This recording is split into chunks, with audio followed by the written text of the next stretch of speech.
Let's talk to Jake there about it. Jake Wallis Simons, very good morning to you. Good morning. So, I've not watched the whole interview. I've seen a couple of clips from it. Benjamin Netanyahu, very strong on criticism of Keir Starmer. Let's have a look at that. Well, they recognize Israel's right to defend itself as long as Israel doesn't exercise that right. So now let's imagine what would be the response of Britain if, well, in your case, about 15,000 people or 10,000 people would be butchered in one day, and you'd have, I don't know, 2,500 hostages taken. You know, would you say, oh, well, we should give our attackers a state right next to London? Of course not. But it's also these radical minorities which are protesting there. And by the way, you should ask Keir Starmer. Here's a suggestion. Ask him, okay? What do these protesters say about Britain? I know what they say about Israel. Israel has to be destroyed from the river to the sea. You know, you think this is a massive continent. It's all of 30, 40 miles, okay? But what do they say about Britain? Well, Britain should go down. What do they say about the UK? And the same for the protesters in the US. They burn Israeli flags, they burn American flags, and they burn the UK flag. So they're basically a hostile minority supporting monstrosities.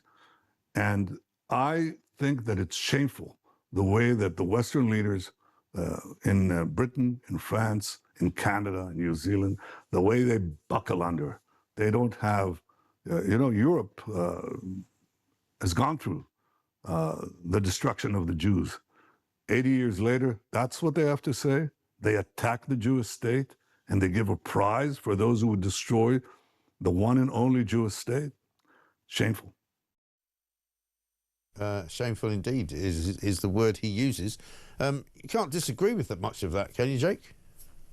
I think he was spot on in those remarks, frankly. I mean, it's very clear that all the people who hate Israel most are the ones who hate the West the most. There's an absolute overlap there. The people who stand up for Israel tend to be the ones who stand up for Western values as well.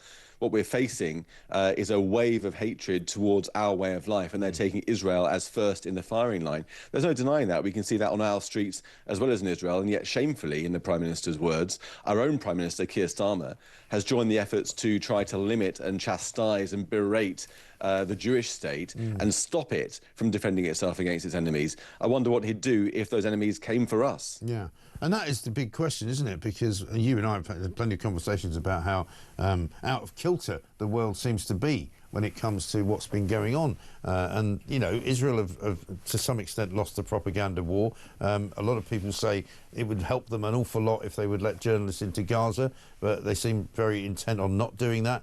And until they do that, I suppose, there'll never be satisfaction from certain portions of the media. But then again, you still get many portions of the media in this country who are very happy to accept Hamas's figures for casualties and for anything that goes on there.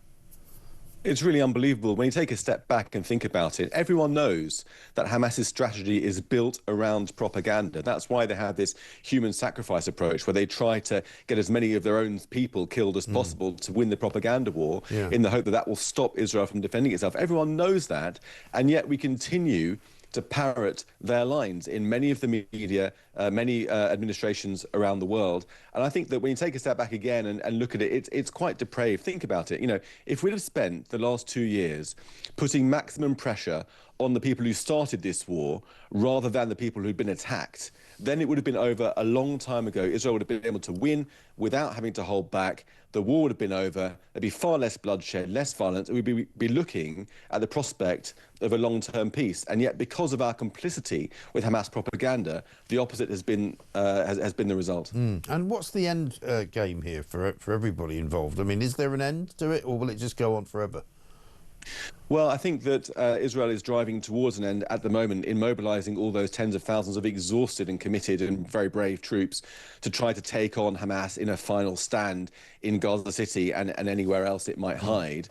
It's trying to really put paid to this problem. I mean, Hamas it's a zombie army. You know, it doesn't give up. It fights until you get rid of it. And without Hamas leaving, being destroyed, being defeated, there can be no peace in Gaza. Even a child can understand that.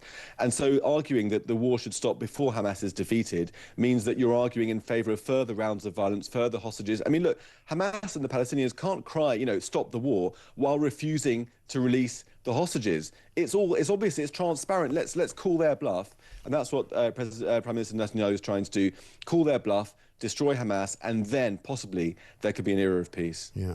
Jake Wallis Simons, well, I think certainly I would like to see it. I mean, there are plenty of people who would like to see it. Very good to talk to you, author of Israelophobia, the newest version of The Oldest Hatred and What to Do About It.